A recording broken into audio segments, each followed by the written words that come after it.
Hey, what's up guys, it's T-Bone here and welcome back to another episode of playing Legendary Game of Heroes. So it's time to test out a deck against a Legend Trial boss again. And we're going to be going up against Quetzacoatl this time, using the Fire Slayer deck from the latest event, Fennec Fright Fest. Now what we know is that it's a Halloween type deck, meaning it has a 7-turn cooldown, and it has a capped damage, and also it has the ability to overwrite the entire board of power gems. That means it doesn't have a natural clock stopper built into the deck. So then how do we take this boss down? How effective is it and how much damage can you expect? So that's what I'm going to go over in today's episode. And to kick that off, we're going to be taking a look at the damage calculator and see how much damage we can expect to deal from each of the cards. Now I've already entered the stats of my cards into here. You can see the event card, the Soul Thresher, has 3,796 attack. And then the support card with 2,599, that's the Pumpkin Queen. Ultra rare card, the Baleful Bride, with 3,796 attack, and finally Alex, the Master Collection card, with 4,046.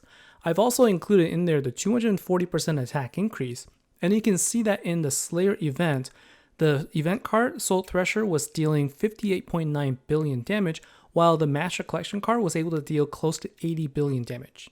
And then if you notice, I switched over to the Legend Trials event type, and suddenly the cards themselves don't deal as much damage anymore, and that's because they no longer benefit from the multiplier from the Slayer bonus, and so you can see that each card now deals about 4 to 5 billion damage, and with my setup with 2 Pumpkin Queens, my total estimated damage is about 26 billion. And since this is capped damage, basically it just comes down to how fast I can match to increase the number of times I can activate the Ultra Rare and the Master Collection cards. And as for reference, if you don't have the Ultra Rare card for the attack increase, with 0% attack increase, you can see that the damage output now goes down to about 3.5 billion per card. Now that we've got numbers out of the way, let's talk about some strategies for how you can take on this boss using this deck. So there's actually a couple of things that's going for you with this particular setup using this team against the boss. The first one is the fact that the ultra rare card as well as the support cards, they both spawn fire gems every 2 turns. So that means you should have enough fire gems every single turn to match so that you can take the armor down as fast as possible. And the second thing that you've got going for you is the fact that Quetzalcoatl also has a 7-turn cooldown, and it has a counter on the screen for you to see when it's going to drop to 1. When the counter goes down to 1 is when it becomes invulnerable, so you just have to time it so that when you activate your battle skill, it's not on the same turn as when it becomes invulnerable. And so as long as you activate it any other turn, you'll know for a fact that every time you cycle back to the same number of that turn, you'll be able to activate your battle skill again. So you now don't have to think about it in your head, just pay attention to the counter and you'll be able to quickly activate the battle skill as quickly as possible and not lose precious time. In this particular fight, when I took down the armor, the turn was down to 4. So that's when I can activate both of the Master Collection card as well as the Soul Thresher and know that every time the counter goes down to 4 is when I can activate it again. At this point, it's basically smooth sailing for me. All I have to focus on is quick matches and activating my Ultra Rare card and support card for heal every 3 turns. Knowing when to anticipate that your battle skills can be ready has its advantages, and I use a couple of tricks here. One is I use the battle skill of my support card and ultra rare to extend the clock being stopped further before I activate them. Another trick is knowing that as soon as you get hit by the boss, there's a fraction of time before the clock starts running, and you can activate your battle skill during that time.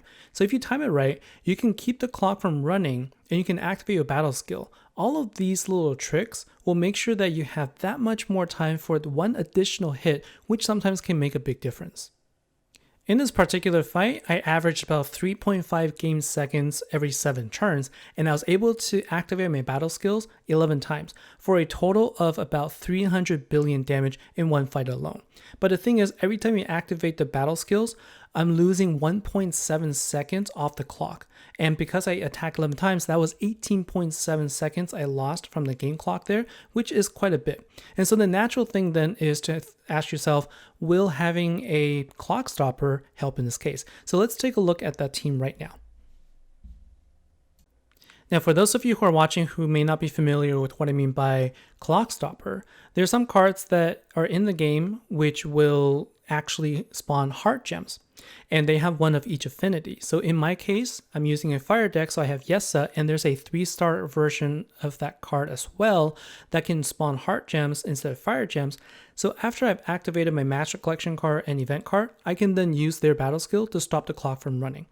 The goal here is to try to make up for the lost time. In the previous fight, I lost a total of 18 seconds due to the clock running.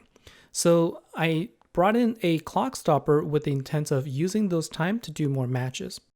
Now what's interesting with this setups I found is having a clock stopper didn't really help my case much. In fact, with this particular attack, I lost a little bit of damage compared to the previous attempt.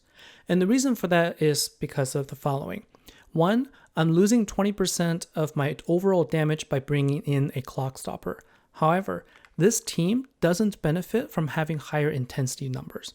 So at 350, this team will completely cap out at damage and it'll be the same throughout the fight.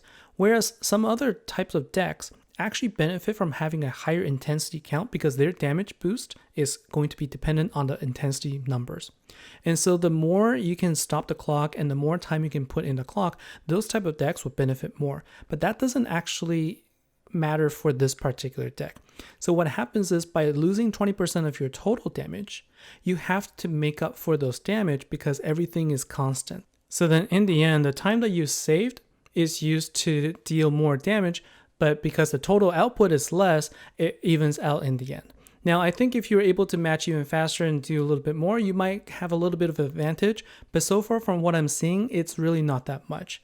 And so for this type of deck, you could go either way. You could bring in a clock stopper or you can use your full team. I think you're going to deal about the same amount of damage. In fact, I feel that by bringing a full team, you're going to be better off in that case.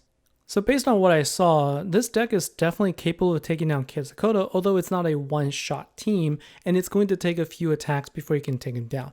With the ultra rare card, you're looking at about 3 to 4 turns, and if you don't have it, based on the numbers that we saw, if you can get about 10 to 11 attacks in your 3-key attack, then you should be able to deal about 150 to 165 billion damage, and that is still within the key limit for you to take it down. However, that does mean you cannot go against the neutral boss, and this deck definitely cannot take down Sentry Storm. So hopefully this has been helpful for you in deciding whether or not to summon the boss and to use this deck to take down the boss. And if you have any feedback, please let me know. If you have any other teams that you're using besides the Thought deck or this event deck, I would love to hear about it as well. So thanks for watching. Thanks for your time. Let me know your thoughts, and I'll see you in the next episode. Take care.